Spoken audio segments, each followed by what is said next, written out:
Hi friends, ఇందాక మా కోడలు తీసింది కదా, బ్రహ్మకంలో మొగ్గ చూపించింది కదా, ఇప్పుడు ఇప్పింది. 9:40 అవుతున్నది. ఇప్పుడే వచ్చినాము చెట్టు దగ్గరికి, కట్ చేసి దేవుడి దగ్గర పెడదామని. చాలా బాగా వచ్చింది ఫ్రెండ్స్. పువ్వు అయితే చూడు ఎంత బాగుందో కదా, కలర్ఫుల్గా వైట్ కలర్లో వచ్చింది. ఇప్పుడైతే మేము ఫస్ట్ టైం పువ్వు పూసింది కాబట్టి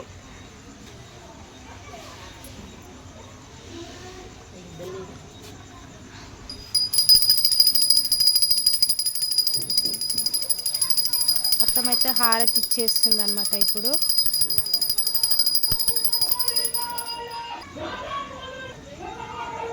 ఇప్పుడైతే అత్తమ్మ పువ్వు అయితే కట్ చేస్తుంది అనమాట. కటింగ్ అయితే వేసేసింది. చూడు ఫ్రెండ్స్, పువ్వు అయితే ఎంత బాగుందో కదా. అత్తమ్మ చైన్ చెట్టు పెట్టి మా ఇంట్లో వచ్చింది, చాలా సంతోషంగా ఉంది. మా దేవుడి దగ్గర పెడుతున్నాము. ఇప్పుడైతే అత్తమ్మ దేవుడి రూమ్లో అయితే పెట్టేస్తుంది అనమాట. చూడు, వెంకటేశ్వర స్వామి దగ్గర అయితే మేమైతే పువ్వునైతే పెట్టడం జరిగిందనమాట. చూడు ఎంత బాగుందో, చాలా అంటే చాలా హ్యాపీగా ఉందన్నమాట మాకైతే.